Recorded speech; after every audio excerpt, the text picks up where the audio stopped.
What if I told you that people who don't use Facebook might be happier, more focused, less stressed, and in some surprising ways even make better decisions than those who use it every day? It sounds ridiculous. After all, it's just another social media app. But psychologists have spent years studying what happens when people step away from platforms like Facebook, and the results reveal something far more interesting than simply using social media less. Because choosing not to use Facebook often isn't just a habit. It can reveal how someone thinks, what they value, and even how they handle attention, relationships, and social pressure. By the end of this video, you might start looking at Facebook and the people who don't use it in a completely different way. So who are these people? They're not necessarily antisocial. They're not all introverts, and they didn't all quit for the same reason. But psychologists who study them have noticed something consistent. These people tend to have a very different relationship with their own attention. While most of us have trained our brains to expect constant novelty, something new every few seconds, every swipe, every scroll. People who don't use Facebook have kept something most of us have slowly lost, the ability to stay with one thing, not because they're more disciplined, but because they never handed that ability over to an algorithm in the first place. Here's something interesting about how they handle validation. Most people, without realizing it, have learned to measure their thoughts and experiences through the reactions of others. Before posting something, the brain asks, will people like this? Will this get a reaction? Does this make me look good? People who don't use Facebook never developed that habit. They still want to be liked. That's just human. But their sense of what's worth doing, what's worth saying, what's worth experiencing, isn't filtered through the question of what others will think. Psychologists call this internal locus of control, the feeling that your life is guided by your own values, not by the invisible audience watching your every update. And it turns out, people who operate this way tend to make decisions differently, not faster, not always better, but more genuinely their own. There's something most people expect when they quit Facebook. They expect to feel like they're missing out. And at first, they do. They wonder what people are talking about, what events they don't know about, what conversations are happening without them. Psychologists call this FOMO, the fear of missing out. And Facebook is basically engineered around it. But here's what the research shows about people who stay away long enough. The FOMO fades, and something unexpected takes its place. Psychologists call it JOMO, the joy of missing out. The quiet satisfaction of not needing to know everything, happening everywhere, all the time. These people don't feel left out. They feel relieved, like they stepped off a treadmill they didn't even realize they were running on.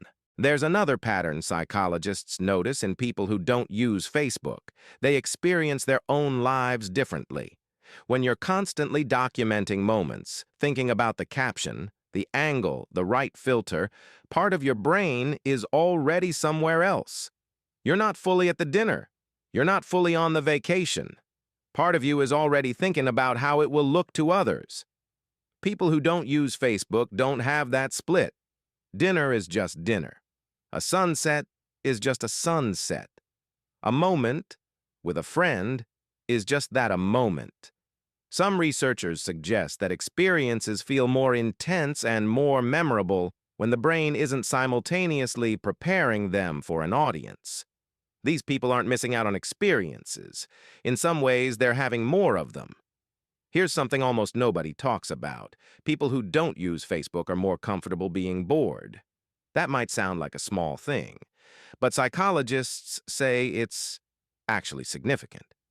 Most people today reach for their phone the second boredom appears. Waiting in line, sitting in silence, a slow moment at work. The phone comes out immediately, but boredom isn't empty. Research shows it's actually one of the most productive mental states a person can enter. It's when the brain stops consuming and starts creating. It's where ideas form, where problems get solved without forcing them. where the mind finally gets a chance to wander somewhere meaningful. People who don't use Facebook haven't eliminated boredom from their lives. They've just stopped running from it. And without realizing it, that makes them think differently. One of the most studied differences is how they handle comparison. On Facebook, comparison is unavoidable. Someone always appears more successful, more attractive, more surrounded by people who love them. And even when you know those moments are carefully selected highlights, your brain still reacts as if they're real. People who don't use Facebook aren't immune to comparison, but they compare differently. Without a constant feed of other people's highlight reels, their mind naturally shifts toward a different question. Not, why isn't my life like theirs? But am I becoming who I want to be? That's a harder question, a more uncomfortable one. But psychologists say it's also a far more useful one. And then there's how they connect with people. It might seem like people without Facebook are more isolated, but research often suggests the opposite. Without the option to passively follow someone's life online, these people tend to reach out directly. They call, they visit, they make plans. Their social circle might be smaller, but the connections inside it tend to run deeper.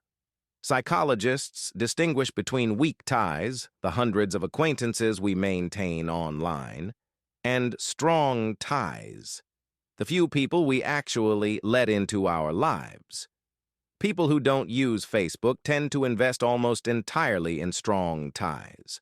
And strong ties, it turns out, are what actually protect people from loneliness. Not follower counts, not reaction emojis, real presence. Maybe the most radical thing a person can do today isn't starting something new, it's stopping something. Closing an app, stepping back from the noise, and discovering that life, real life, was quietly happening the whole time. You don't need to delete Facebook to feel that, but somewhere deep down you already know what it would feel like if you did. And hey, before you go, I'm genuinely curious about something. Do you use Facebook? Not judging either way. Some people swear by it. Others walked away years ago and never looked back. And some are somewhere in the middle, still have the app, but open it less and less. And honestly can't remember the last time it made them feel good. Wherever you are with it, drop it in the comments. Because sometimes the most interesting conversations happen when we're honest about the small things we've quietly changed in our lives.